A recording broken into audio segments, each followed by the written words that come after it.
All the aches and pains that we relate to aging have to do with failure of the muscle system to be able to stabilize and protect joints. All right, well, effectively make me younger. Let's go. Feel that limitation in range of motion? Yeah. So he's got a limitation in hip internal rotation. Flip around with your head on the other side. If I put you in mid-range, you're stable.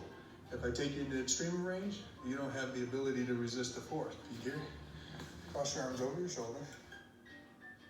So he's got more motion in left rotation than he does in right rotation. It should be symmetrical. And go ahead and lie back.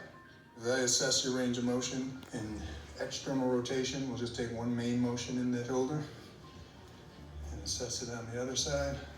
See how that hand goes below the table.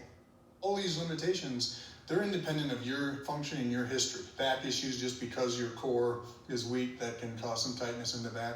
Shoulder, you have a history and it's showing up without even knowing that you have a history. Accumulation of stress, trauma, and overuse, it shows itself movement by movement, joint by joint, as in limitations in range of motion. We can't fix your history in one session. We have to basically take it movement by movement and say, we need all of these muscles contracting at a high level. Obviously, the next step you would do would be to create these isometric contractions. But not everybody has a Greg Roscoff at their local gym or near them. What are some things that someone can do at home? All you need is a counteracting force against the muscles that you're trying to contract. Anyone can do this at home by just putting themselves up against the wall. So what we want to do is actually do an isometric contraction in that shortened range. I mean, where the muscle's shortened, but it's at the end range of motion. End range, is a short range where your tightness is showing up. Most vulnerable position is the end range or shortest position. I'm getting a little bit away from the wall. I'm getting to that, let's say 40 degrees of external rotation of the shoulder, and then I'm inching my way to the wall, to where the hand's up against the wall. And now you're going to do isometric contraction, so you're actually going to push into the wall with about 10% intensity, so it's just a low-grade contraction.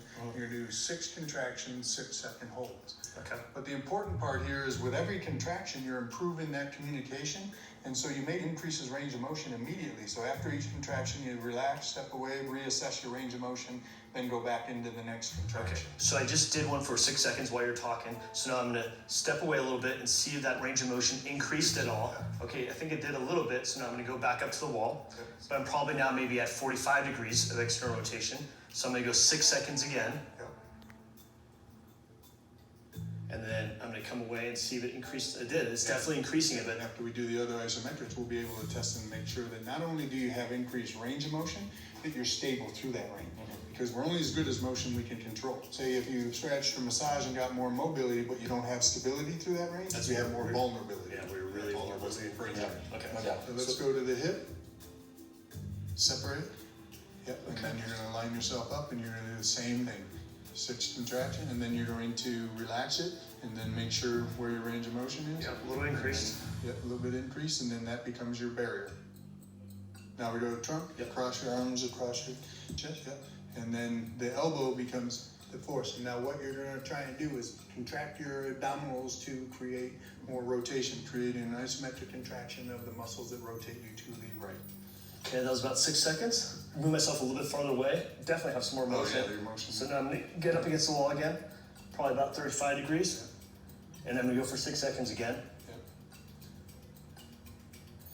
You're already improving the potential for your golf swing to have greater ranges of motion. That's awesome. So again, I would do all these for 6 repetitions, for 6 seconds. Holds. Low intensity, about 10% intensity. So it's not about how strong you are. It's about, can we get these muscles firing and firing on demand. That idea, we're only as good as the motion we can control. I don't want mobility without stability. We reassess range of motion on both sides.